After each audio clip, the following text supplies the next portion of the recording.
commencer en présentant Food Arôme l'entreprise. est un manufacturier d'arômes alimentaires sur mesure qui dessert l'industrie agroalimentaire, pharmaceutique et nutraceutique à travers le Canada, les États-Unis et l'Europe. Situé à Longueuil, dans l'arrondissement de Saint-Hubert, fondé en 2006 par Pierre Miclette et John Murphy, Groupe Food Arôme Inc. a ensuite ouvert son laboratoire satellite en 2010 à San Diego, en Californie. Afin de poursuivre son désir de rayonner à l'international, Groupe Food Arôme Inc. a ouvert son premier laboratoire satellite à Brême, en Allemagne, en 2015. Fin 2015, le projet d'acquisition d'une usine plus spacieuse s'est concrétisé. Groupe Food Arôme Inc. a créé plus de 9000 arômes différents en ses 10 années d'existence. Dans les 3 régions du monde où l'entreprise opère, elle génère plus de 1000 projets par an pour répondre aux besoins très particuliers des compagnies. Elle développe, manufacture et vend la signature gustative des produits du marché de façon à séduire les consommateurs. Donc voilà, c'est l'introduction de Food Arôme. Donc ça me fait plaisir de vous présenter l'entreprise. En fait, créer un arôme, c'est un projet à chaque fois, parce que créer un arôme, c'est un produit sur mesure qu'on fait pour un média particulier. Donc, que ce soit un biscuit, une boisson, un produit nutraceutique, une vitamine, il y a vraiment un produit sur mesure à dessiner. Et pour arriver à faire ça, ça prend des spécialistes, des gens qui ont été entraînés à devenir aromaticiens, donc qui arrivent à reconnaître des molécules, des volatiles de façon organoleptique. Et ça comprend toutes sortes d'autres volets comme la législation, puisque la législation agroalimentaire est très différente d'un pays à l'autre. On a besoin de soutien marketing pour regarder les tendances du marché. Donc, développer un arôme, c'est quelque chose de très, très complexe. Et ce n'est pas juste d'arriver à donner une note dans un produit, mais c'est aussi, quelquefois, de masquer de mauvaises notes. Donc, évidemment, je vous ai parlé de notre équipe d'aromaticiens experts. On en a présentement 12 à travers le monde, 6 ici à Saint-Hubert, 5 aux États-Unis et une personne en Allemagne avec un junior qui est en entraînement. Donc, la R&D, c'est vraiment là où tout se passe, puisque la création d'un arôme, c'est vraiment un produit sur lequel on va travailler et on va faire quelque chose qui est vraiment sur mesure. Donc, à travers le monde, ça nous prend des ventes, ça nous prend des endroits où on crée, ça nous prend des endroits où on produit les arômes. Présentement, on a un seul site de production qui est ici à Longueuil.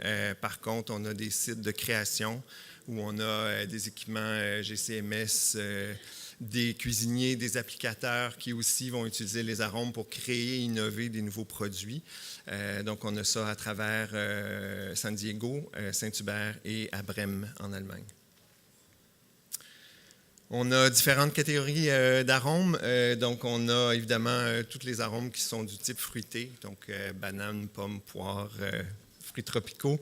Les arômes laitiers, donc tout ce qui est fromage, tous les types de fromage, lait condensé et compagnie. Ce qu'on appelle les brown sweet en anglais, ou on va dire en français les arômes chaudes, c'est-à-dire caramel, chocolat, vanille. Le salé, donc tout ce qui est poulet, bœuf, sauce et compagnie. Les produits alcoolisés, donc brandy, alcool, vin rouge, vin blanc, sangria et compagnie. Et finalement, les produits signature qui sont des arômes fonctionnels, donc des arômes qui vont amener non seulement des arômes, mais des agents bloquants d'amertume, des texturants, des fonctionnalités autres que les arômes. Et puis là, on arrive dans le sujet.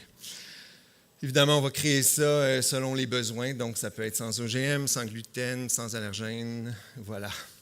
C'est des certifications qu'on détient. On va essayer d'aller vite parce que, en fait, notre portfolio de nouveaux projets, les nouveaux projets sur lesquels Food Arôme se penche, c'est de trouver des nouvelles applications à certaines molécules, donc à certains flavonoïdes, qui ont des propriétés autres que d'aromatiser. de donner du goût. On s'est rendu compte que plusieurs flavonoïdes ont aussi des propriétés soit antibactériennes, antioxydantes, et l'utilisation de ces molécules-là à certains niveaux peuvent être commercialisées. Et c'est ce qu'on a fait avec FoodGuard. En fait, FoodGuard est un travail conjoint avec BioSecure, qui est l'entreprise qui a commercialisé le terpénoïde en question, et l'Institut Armand Frappier qui a validé, qui a fait les tests cliniques pour prouver l'effet antimicrobien de ce produit-là. Donc, l'avantage, c'est qu'on parle ici d'un produit tout à fait naturel qui est dérivé des terpènes et qui a une incidence antimicrobienne. On parle aussi de certaines molécules qui ont des propriétés bloquantes au niveau des récepteurs d'amertume. On va utiliser ça énormément dans les produits très, très élevés en protéines, entre autres, pour diminuer l'impact des hautes teneurs en protéines. Puis finalement, notre gros projet, c'est la récupération des volatiles. En fait, vous arrivez à Saint-Hyacinthe, vous allez sentir Barry Callebaut à 3 km. Nous, on se dit, il y a des molécules relâchées dans l'air qui devraient être recyclées et qu'on devrait reprendre et faire quelque chose. C'est la même chose avec l'érable, c'est la même chose avec plein de procédés qui existent présentement. Et malheureusement, on ne fait rien. On ne regarde que la valeur nutritionnelle des produits au lieu de regarder la valeur aromatique. En fait, Foodarom s'est donné comme mandat de regarder à des façons différentes d'arriver à isoler ces volatiles-là ou un cocktail de volatiles qui fait en sorte qu'on pourrait les réutiliser dans des produits d'application. La première gamme de produits qu'on a utilisé, qu'on est en train de faire, ce sont les produits de homard et de crabe. En fait, on travaille ça avec le CRBM de Rimouski sur la valorisation des volatiles qui sont encore dans les déchets, dans les rebuts, une fois qu'on a isolé la chair de crabe et de homard. Donc, nos projets futurs, la récupération de volatiles, évidemment, il y a énormément d'opportunités là-dedans, surtout à des niveaux d'ingénierie, de chimie, la captation, tout ce qui est de la captation sans générer de dégradation. Évidemment, ça amène énormément de soucis. Et puis, Foodarom est à la recherche d'aide là-dessus. Puis, c'est la même chose au niveau des grands projets qui regroupent les autres fonctionnalités des molécules aromatiques.